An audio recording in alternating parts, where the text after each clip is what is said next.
All right. Welcome, everyone, to the Friday, April 29th edition of the Fireside Show right here on Fireside, the Fireside pre-show to Signals from Mars. I want to say hello to Bill Elam, who is in Twitter saying, "What's up? What's up, Bill? Hope you're doing great. Thank you for sharing the shows and for being a follower." So another Friday, another batch of fun here on Fireside. If you're unaware of what we tend to do here, we tend to go over the new releases real quickly of what's come out. We don't have Jeremy, so we're going to do something like last week where we went over a bunch of releases ourselves, each one of us. But since we're back to kind of the usual podcast, Jeremy sent in his patron's pick today, and he's unavailable today. So anyway, the album that I featured for my new releases is Dopamine by Thunder. It's what he featured on this week's patron's pick as well, actually. So Dopamine is a double album. It has a lot of different music on it. It's a throwback album to albums of yesteryear where no two songs sound alike. Sure, you can hear the influences by Thunder, but they've always been a consistent band and they've always been really good with their material. So, I mean, if you're a fan of the band, you're going to be pleased with the album. And if you've never heard Thunder before, Johan, who was in here, didn't get turned on to them until recently. And Johan seems to like the band. So, there you go. Anyway, let's see. A lot of other big name releases today. Yeah, I'm from Rammstein. The Gathering released a full length and an EP.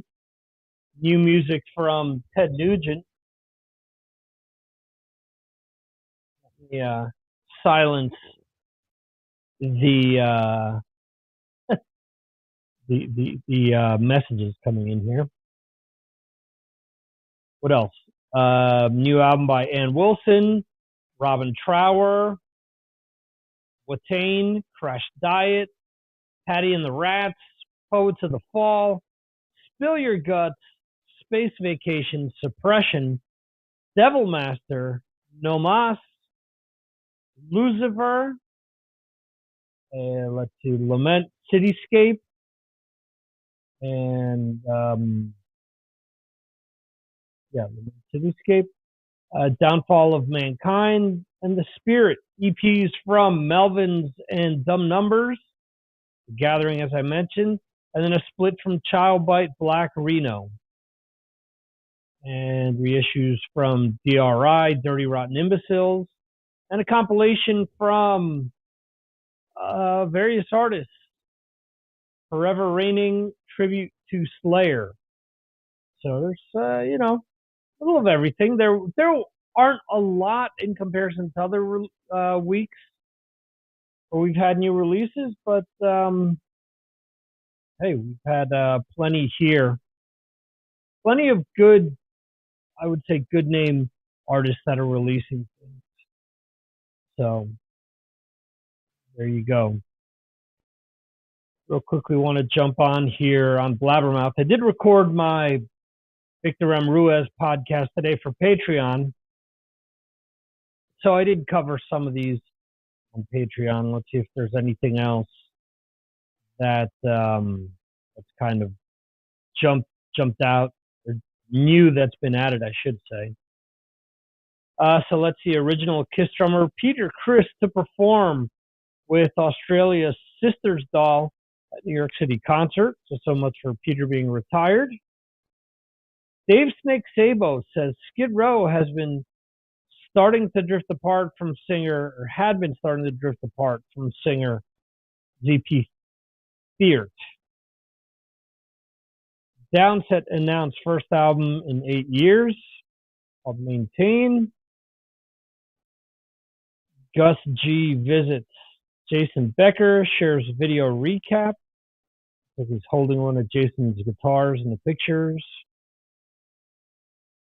Avenged Sevenfold is still finishing up new album. We're getting in a great place as a band again. Dolly Parton changes her mind on Rock and Roll Hall of Fame induction. I'll accept gracefully. Okay. That's a bummer. Okay. Bill Elam is saying that. I've heard that new Ann Wilson leans more towards 70s heart than their latter work. I'll have to check that out.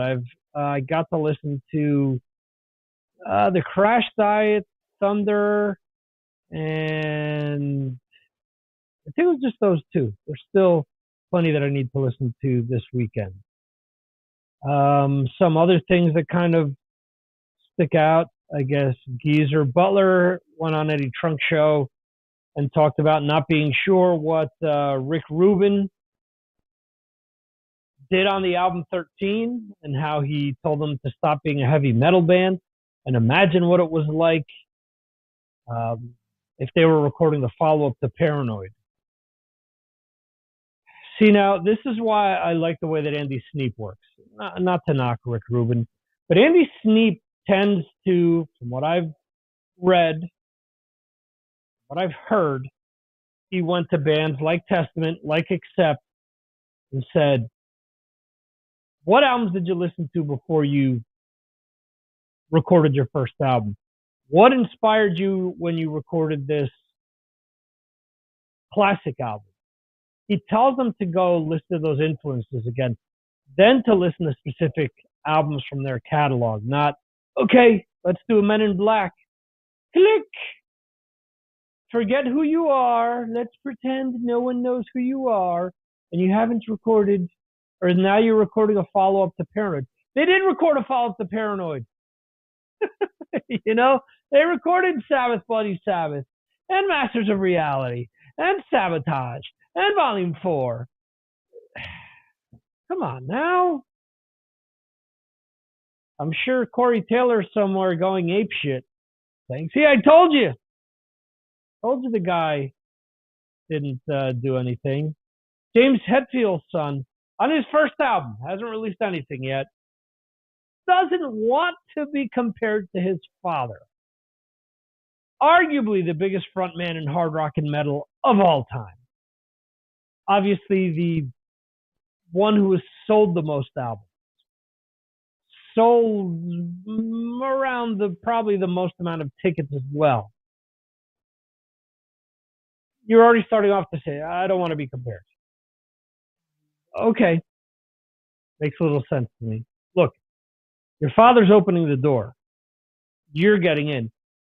Otherwise, would Castor Hetfield and his band Bastard Mint, or whatever they're called, Bastard Mint, there you go, would anyone be listening to what they have to do? Probably not. Let's be honest. Lars' two sons have a band. I've yet to hear them say, don't compare me to my dad. Ty Trujillo has played with Korn, has played with Suicidal Tendencies, played with his own stuff.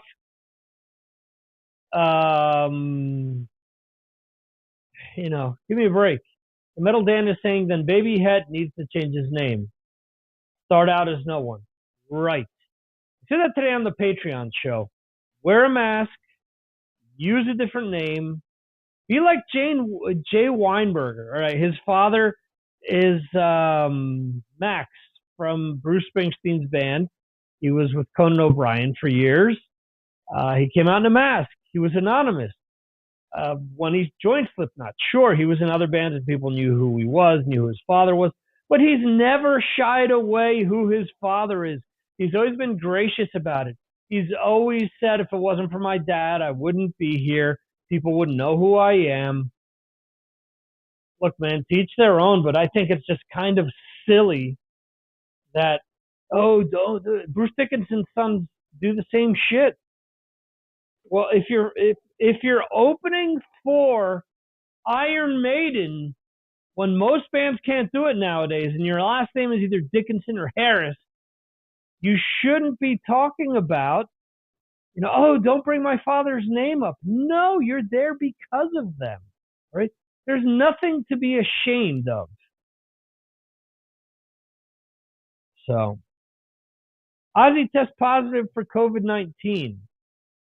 Thought he had it before, but doesn't preclude him from catching it again, obviously.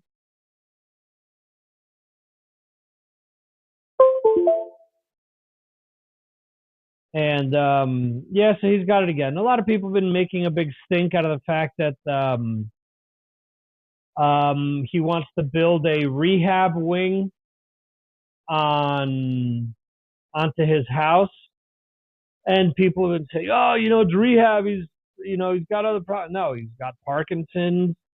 He's got another operation coming up. And let's be honest, he probably moved back to the UK because medical bills are a whole hell of a lot cheaper than they are in the US.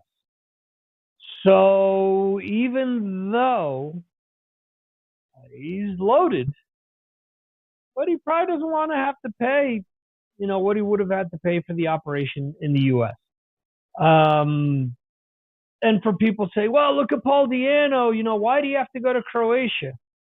If Jeremy was here tonight, which he's not, he would tell you that Paul Di'Anno, for all the people that feel sorry for him, went to jail for ripping off the British healthcare system.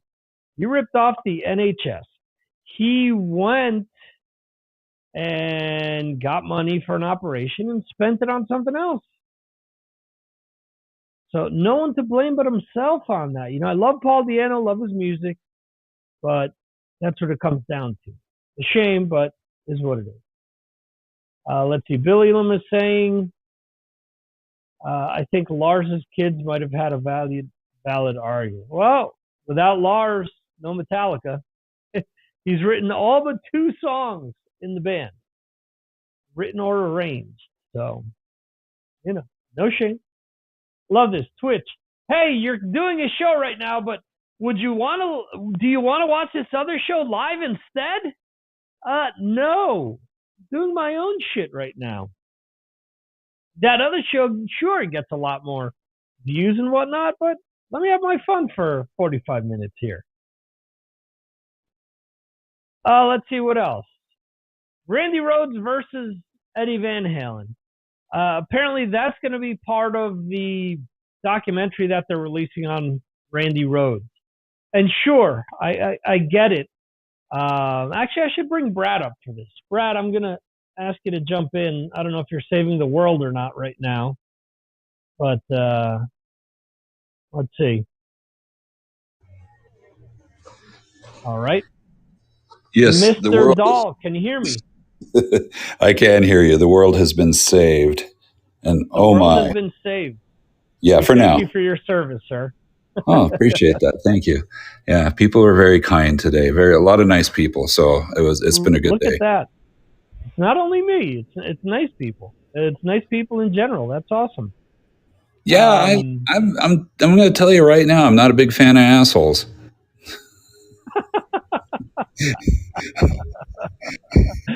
I think that's a different show. Something to do with anatomy. But yeah, unless we're going Clorox, yes, that changes things. Yes. So the new Randy Rhodes documentary will have a chapter on Randy Rhodes versus Eddie Van Halen. What? Now, yeah, as someone that grew up in that area, was there ever a legitimate Randy versus Eddie story at any point in time when Randy was in Quiet Riot, when he joined Ozzy? Did you in California ever hear any of this stuff? No. Okay. No, I mean, let's face it. By the time Randy came on the scene and became Randy, that everybody thought was awesome. Eddie Van Halen was a legend at that point. It'd be like I can't even make a comparison. It'd be ridiculous for anybody to. I mean, look at your other great guitarists that came up even earlier than that. Let's say Steve Vai, for example, and his even Yngwie. Nobody compared those guys to Eddie Van Halen. Those guys, maybe Yngwie compares them. Well, he'd probably tell you that he doesn't compare to anybody, and he's not wrong there. But Steve Vai would be the first to tell you that he thinks Eddie is above and beyond. So I mean, yeah, but how fans are. People like to argue things. What's better? Yeah. No, absolutely. Well, let me ask this: if we compare Yngwie, Steve Vai, and now Joe Stump in Alcatraz, who would you take? Who would be your favorite player out of the three? Wow, that's a great question. And here's the thing: I've never seen Yngwie live, which I'm going to in a week. That is, if he shows up, I'm going to see him live in a week. Actually, I take that back. I did see Yngwie live, and he bored the crap out of me. This is back in like 80. I'm going to go 84. It was Yngwie, Saxon, and Black and Blue. That was a triple bill. Of course, Black and Blue was headlining. I'm kidding. It was Yngwie. Yngwie was headlining, and this is at the Salt Palace, but not in the main arena thing. It was in one of the convention hall areas. Very well attended. Black and Blue was pretty good. They went over well. Saxon came on, and again, I mean, I was still a young Saxon fan at the point, but they were awesome. They were just flat out awesome. It was Rock the Nations tour, and I mean, Biff had the crowd eating out of his hand. Those guys played their asses off, and then Yngwie came on, and poor Jeff Scott Soto. I mean, he tried, and he couldn't get a reaction out of the crowd. Nobody would do his sing-along stuff. Nobody would do, I mean, it's like after Biff had everybody doing whatever he asked, Jeff Scott Soto was doing nothing. And then Yngwie was taking, he was playing Richie Blackmore. He was doing like what felt like 10-minute long solos in each song. And I get it if that's what you're there for, but it felt like after about 4 or 5 songs, people started leaving. Because it was just like, we've seen it, we've heard it. It's like, what are we waiting for to change? And I mean, you can't deny the guy's speed. You can probably deny his melodicism. Is that a word? I'm going to go with that. I mean, because how many Yngwie solos can you hum? Without hurting your lips? Yeah. Very, very few. So Scott Soto, though, that's like the first tour too. So for him to actually headline over Saxon, I mean, that's kind of odd. And Black and Blue wasn't the biggest, but at that point in time, were they bigger than Yngwie? I think they only had one album up, but they were good. They were really good. They played really well, and they had the crowd going. And I mean, that's what people were there for. They wanted to rock and have fun, and that's exactly what happened with Black and Blue and Saxon. Yngwie came on, and it was like it wasn't fun. It wasn't. It really wasn't. Go ahead. I'm sorry to cut you off. Metal Dan said, "I saw that show in Pomona." Oh, really? A Yngwie guitar pick. He says, looking back, saw Black and Blue so many times. Great days back in the day. Okay, so Metal Dan, can you chime in? How would you rank how that show went for you? Like your favorite to least favorite of that trio? So you're saying for you it was Saxon, then Black and Blue, then Yngwie? What you're saying? Totally, 100% enjoyment factor. Okay. Yeah. All right. And again, I'm not going to deny what Yngwie brought to guitar and his part. Not at all. I mean, because of him, we have all these million notes a second guys. But again, and so now you kind of got to talk about Joe Stump for a second. Mm-hmm. I've never seen him. Okay. I mean, the guy can obviously really play fast and everything. Oh I yeah. just don't feel like I know his playing enough to comment on him until I actually see him play or really listen to. I need to listen to the Alcatraz album more. The songs Okay. for me, well, I guess there's two of them he plays on, right? He plays on the last one with Graham Bonnet, and then he plays Graham, on this on the the new one with newest one. Doogie. Yeah, with Doogie. Yeah. Yeah. That's it. So yeah, so I need to listen to those more. I'm so behind on my listening. Okay. So I can't really Metal comment. Dan is. Oh, sorry. Metal What is, Dan is saying it was Black and Blue's first album. Inve was least favorite. Agree with Brad. huh, Bill thank you. Elam is chiming in saying, I saw Inve with Black and Blue in '87. Black and Blue was great, but Inve was so brutally loud, it was unbearable to be in the main arena during his set. Hmm. So, Yeah, and this is pre-earplug days for me, so I don't know. right. Yeah, I don't know if maybe I was wearing earplugs, but I don't know. But I don't remember it being stupid loud, but I just remember it being stupid. Um, it was it was boring. It was really just boring. I mean, the band was just kind of there, and the songs were just, it wasn't about the songs. It was about Ingve, and that just got old fast. When has it not been about Inve? Huh? That's a When great has it not been about Inve? that's a great point. See, all right. So now we got to bring Johan up because let's Yeah, see if he's. Johan. Let's see. Did they kick Ingve out of Sweden? Is that what happened, Johan? Bill Elam is saying Saxon may have been on that tour. I guess he doesn't remember. Okay. Well, Johan, are you there? Let's see. Can you hear me? Yes, yes, I can hear you. Good evening, boys. you sound great, by the way. Grazie. So the question is, what is everyone's opinion, or what is the opinion, or even just your opinion of Inve? Is he seen as a star in Sweden? I mean, he left Sweden a very long time ago. So is he even considered a Swedish musician anymore? Yes, actually he is.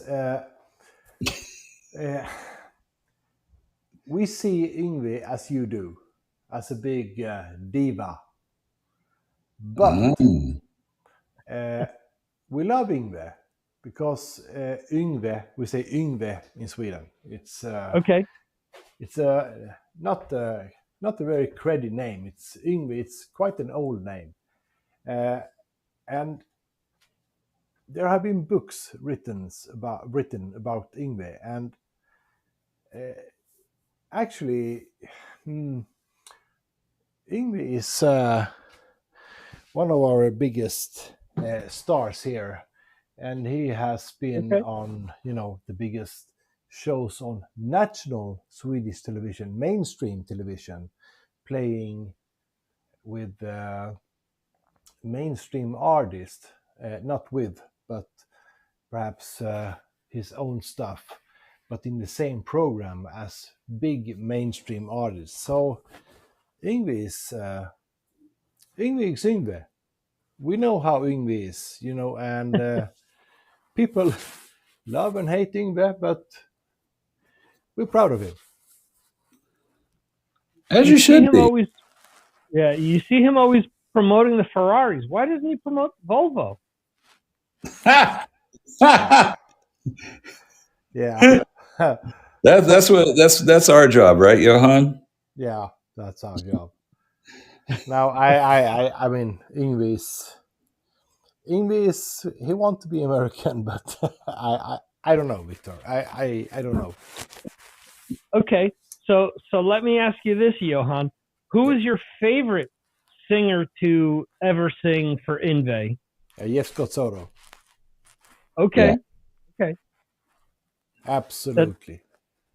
So they're there have been a few different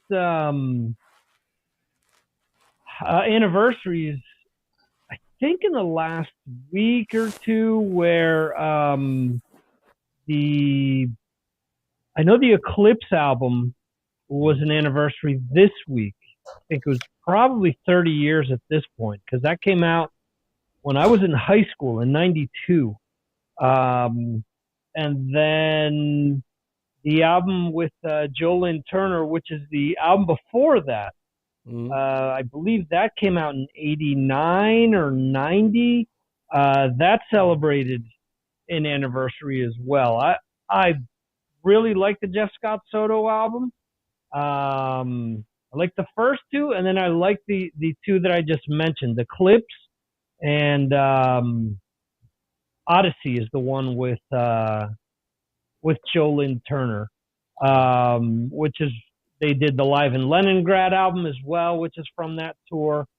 So, and that's his biggest selling album, actually, the one with Joe Lynn Turner. The song Heaven Tonight got quite a bit of play in the U.S. on MTV, at least. So, yeah, great album. Yeah, I know Johan always asks, how's this band seen in the U.S., or how did this happen or that? No, when that album came out, it was a big deal. It was him playing with a guy who sang in Rainbow, and if you look at it, I mean, he's had pretty much everyone that's passed through Rainbow, except, I don't know, Ronnie Romero. I'm sure that that he's going to be on his list in the future. I think maybe he's the only one that he hasn't sung with. He sung with Dio on a cover of Aerosmith's Dream On. That was the only thing that he ever worked with Dio. But yeah, it's just it is amazing that Yngwie has still done this all these years later. And whether you like him or not, you can't deny the talent. You can't deny, that he's put out some good songs over the years. Yeah, sure. I have a question for you two. When Yngwie's first solo album, the almost instrumental album, came out, Rising Force, Right? that was,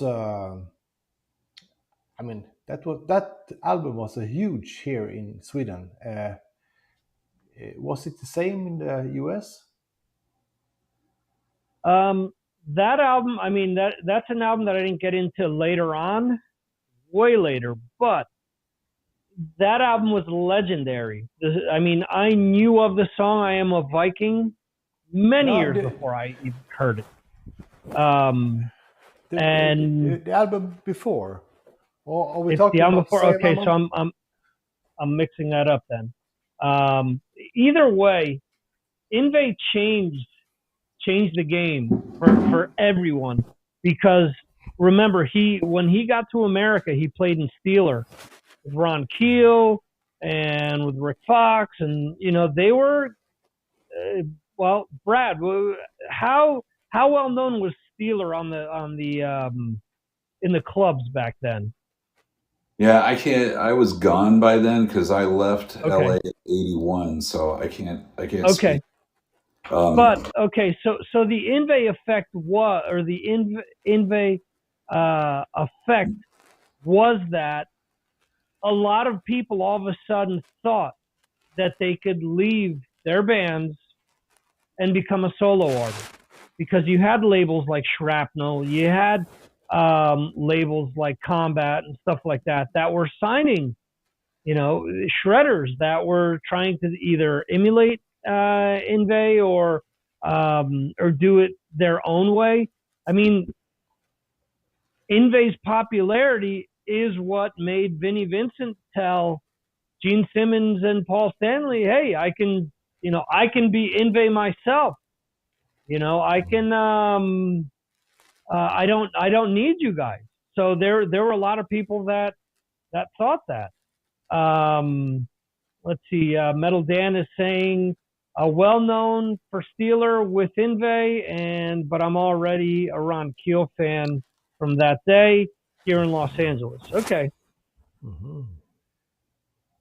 So yeah, the album, all of his early work was important. I would say up until Odyssey, it was a big deal. And Fire and Ice, you could tell, which is the album after Odyssey, it started to lose.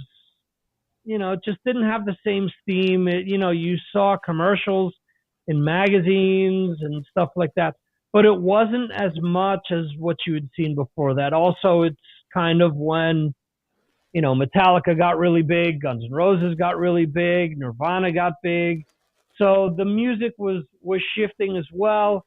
I think that, with Joe Turner gone, Joe Turner gave him additional credibility that he didn't have before that, because Jeff Scott Soto, Mark Bowles, none of these guys were well known. They became well known because of Ingve.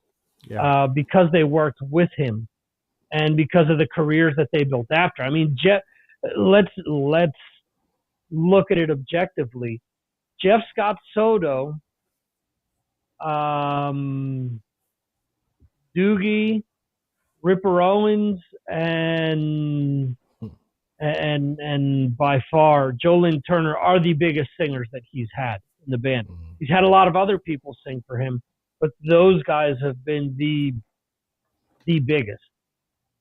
So every time he's changed the singer, it's also hit him one way or another. And I think these last few albums, I don't know how they're seen back home in Sweden, but for example, a lot of people are asking, for him to have a lead singer in the studio and in concert, because a lot of people feel that his shows aren't as good with him singing.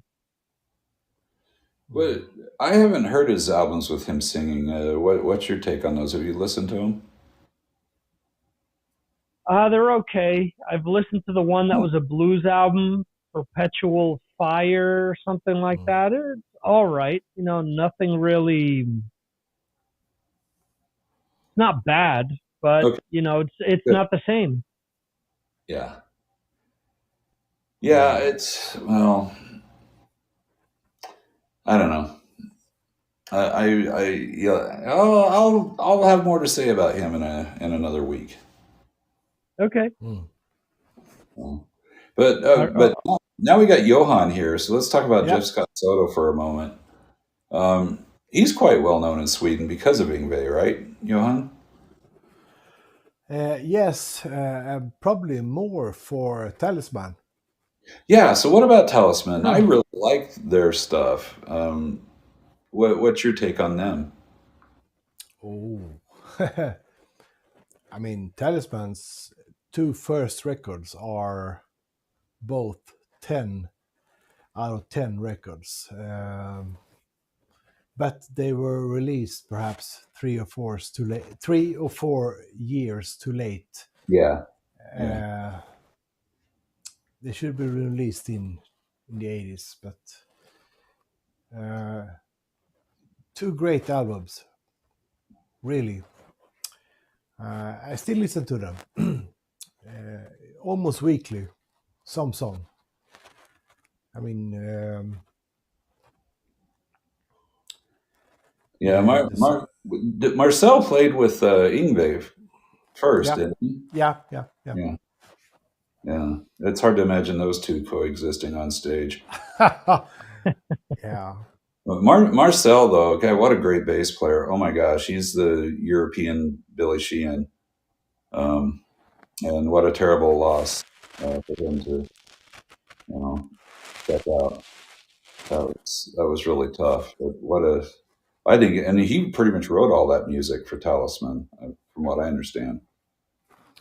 Yeah, he did, and I mean LPs like John Norum's first solo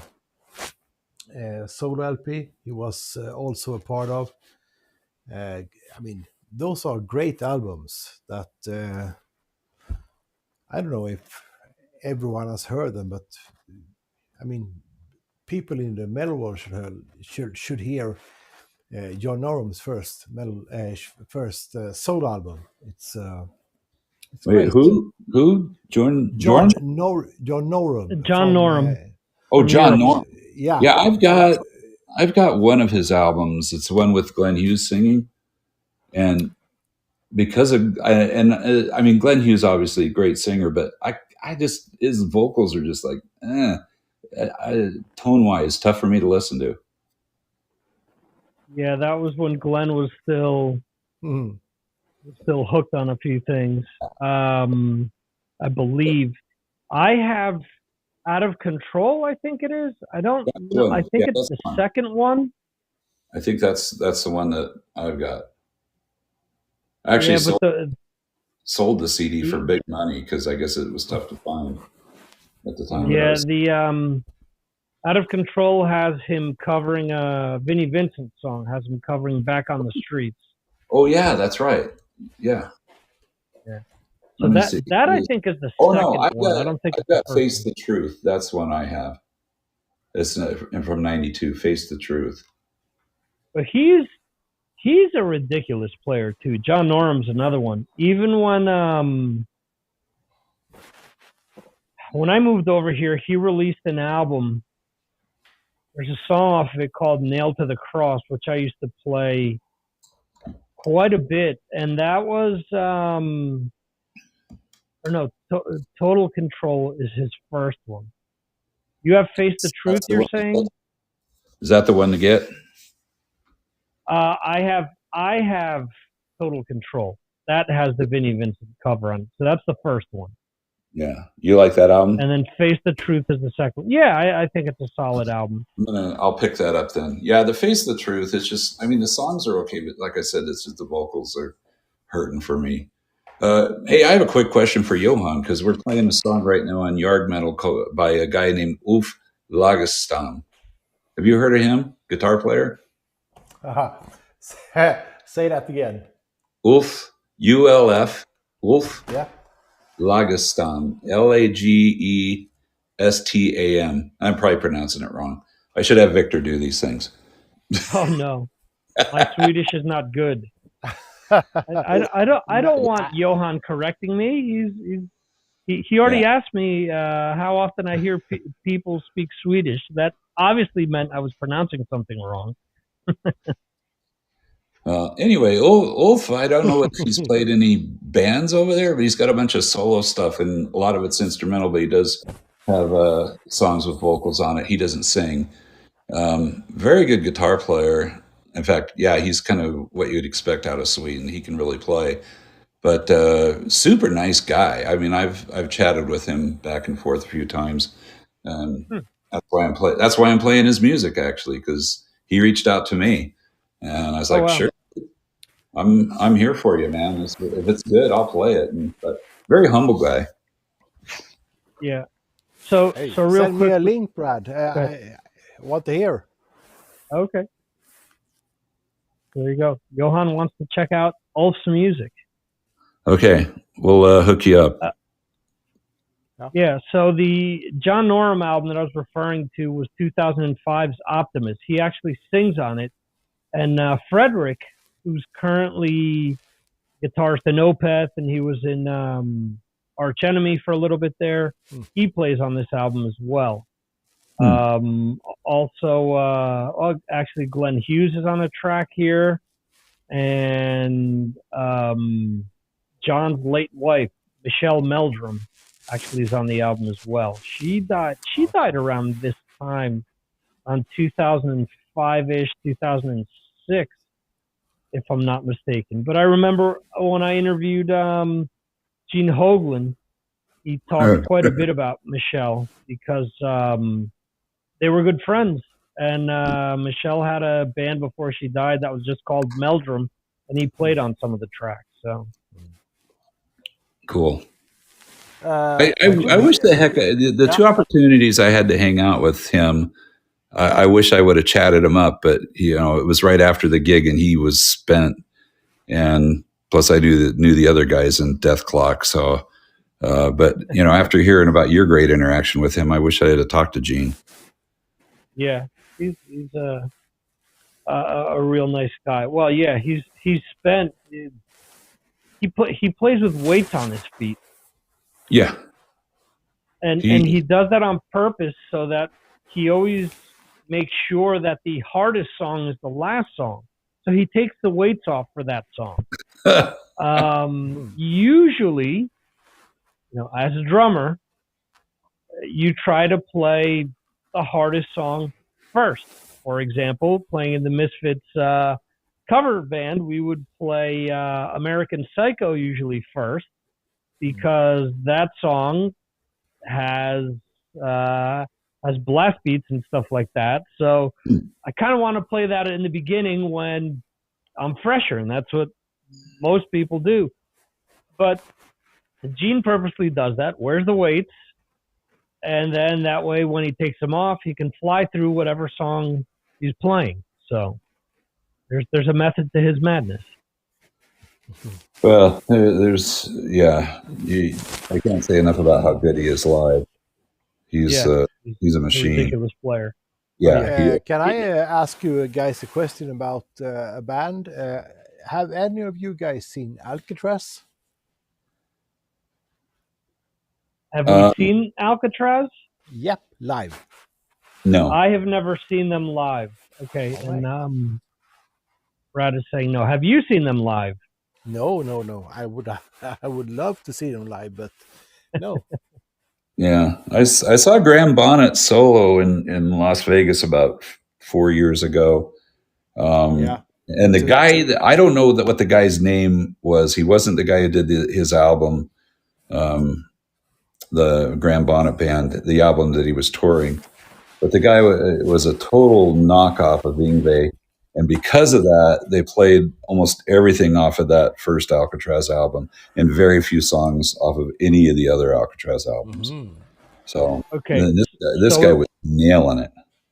Yeah, it wasn't the guy who recorded the album was a Brazilian guitarist named Conrado something or other. He plays on the new Graham Bonnet album. He's actually back. He's really good. The other guitarist that you're referring to is Joey Tafola, who's from LA and who's played in 1,000,001 bands out in LA. And he recorded the album in between, the new one and the one that I'm referring to, which is the one that I interviewed him on, was the album with Conrado. And he had Mark Zander, who was in Fate's Warning on drums, and his girlfriend is the one constant, who she's the bass player. Yeah. Anyway, so yeah. Joey's been around for decades. He was on Shrapnel. He's been in and out of like known bands, but he doesn't tend to stick around. And I want to think that he was part of MSG at one point. I don't know if I'm messing that up. I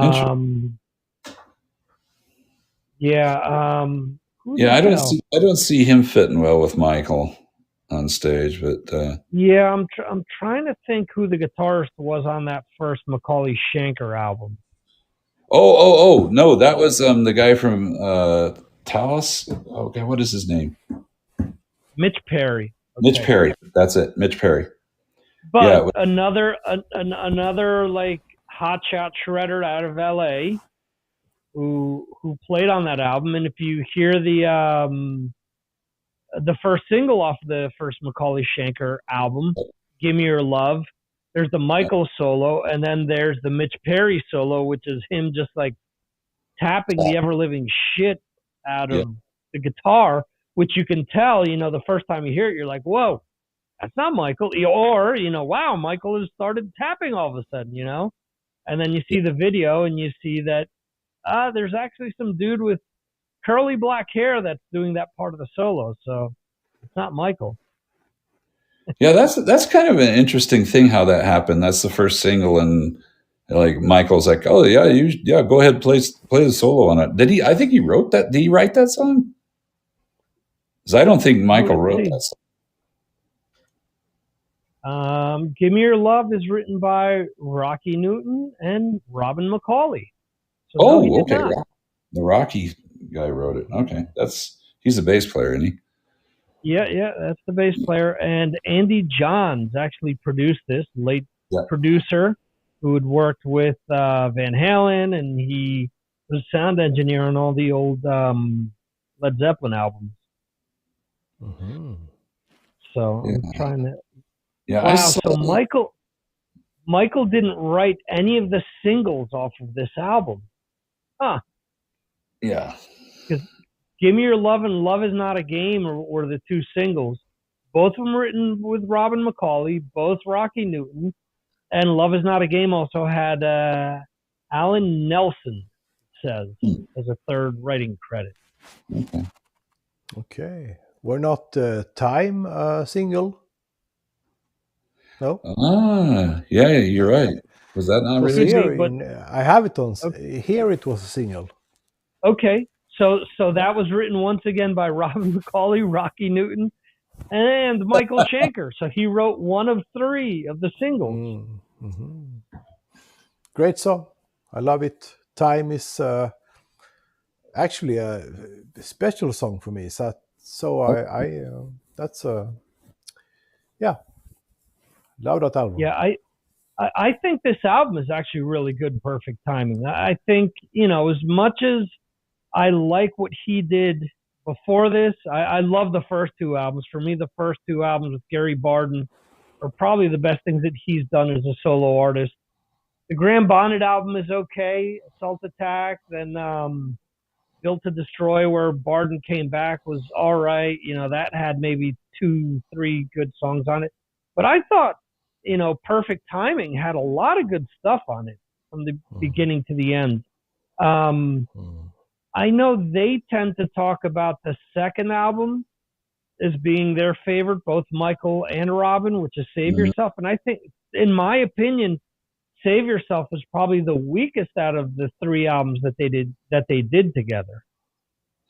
See, I'm gonna go with the third one being, for me, the weakest. The songs just, I don't know. To me, the songs aren't as strong, aren't as memorable, even though you've got the great rhythm section of Jeff Pilson and okay, I'm so tired I can't think.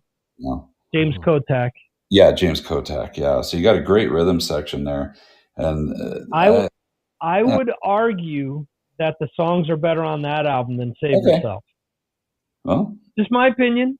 No, I think that's a valid opinion, but yeah, I don't know. Yeah. And if you guys haven't checked it out, Richie over at Focus on Metal did interview Robin recently, and I say interview loosely because it's an hour-long chat between two Irishmen. Oh, geez. So it's actually, I was out for a walk listening to it, and I was laughing the whole time. And I think people were looking at me thinking, "What the hell's wrong with this guy?" Because there's just a lot of different things that he talks about that's funny, like singing some of the Graham Bonnet songs, singing different things. Like Ronnie backed out of the European tour for the new Schenker album. So now Robin went from just doing festival dates to now he's going to do both the U.S. and European tour. And he talks about, after saying, "Oh yeah, I would have no problem doing the entire tour." Well, they're doing like, I don't know how many shows back to back, and almost 30 songs are going to be played during the set. So he said, 5 minutes after agreeing to do everything, he says to himself, "You're an asshole," for realizing, for not realizing that he was screwing himself over. And then when he got the set list and the itinerary, he was like, "Yep, you're definitely an asshole." So I think it's an interesting chat. So if you guys have a chance, check that out. I think it's really cool. Richie always does good talking to anyone that he has on. I'll check that out. I met Robin once, and couldn't have been nicer. I mean, right. I was trying to get him to do a radio spot for us. And I had to produce the hell out of him. I was like, "No, Robin, you gotta bring it, man." And it was pretty funny. I'll have to send you a copy of what I ended up with. But it was just like, no, that isn't going to work. Come on. I had to really get him worked into a lather because he was so calm. He was just, super. What a gentleman. Yeah, nice guy. Yeah.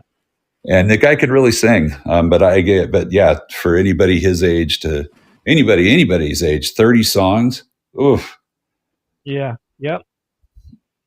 And that's what he was saying, because he was asked, hey, you've maintained your voice pretty well all these years. And he says, well, I kind of know my limitations. That new Black Swan album that they just put out is great, by the way. I mean, that I didn't expect that I was going to like. It was one of these things where I told Jeremy, like, you take it, you write something up if you want. And then I started listening to it. I'm like, nah, I'm writing something up on this because this is actually really, really good. So I thought the first one was okay, had some cool songs on it, but this one really, I think they really brought it. And again, I've talked often about the silver lining of COVID. It seems like they probably had more time to write it and record and do more than what they did previously. So. Well, you have two really powerhouse songwriters there with Reb Beach and Jeff Pilson. I mean, if you can't come up with great songs with just those two guys, there's something. I like what Jeff does, but some of his stuff is sometimes hit or miss for me, though. There are certain things that he touches where I get really excited. I'm like, wow, it's Jeff. And then you listen to it and you're like, wow, it just doesn't feel like it's up to snuff with some of the other stuff he's done, but that's just my personal opinion. Yeah. Anyway, we got to wrap things up here on Fireside. Yeah. The good doctor isn't going away, as he'll be joining me at the top of the hour. That's correct? Right. I gotta go head downstairs. We're setting up in the studio.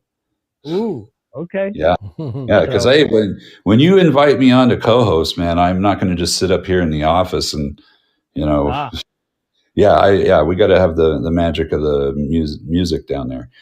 Okay, well, I'm going to sign off then. Thank you for having me on here. Excellent. And Johan, thank you, Brad. Johan, you're the best, man. I love you. Yeah, the same to you, Brad. Thank you, Johan. Thank you, Brad. We will see you next week here on Fireside. And for those of you that want to join us over on the Signals from Mars live show, just go to MarsAttacksRadio.com, go to the subscribe button on the menu there, and you'll find all the various platforms where you can watch the show and chat with us while we're talking about music at the same time. On that note, thanks everyone for watching this live or watching the replay. I appreciate it. And we'll see you next time right here on Fireside for the Signals from Mars Fireside pre-show. See ya.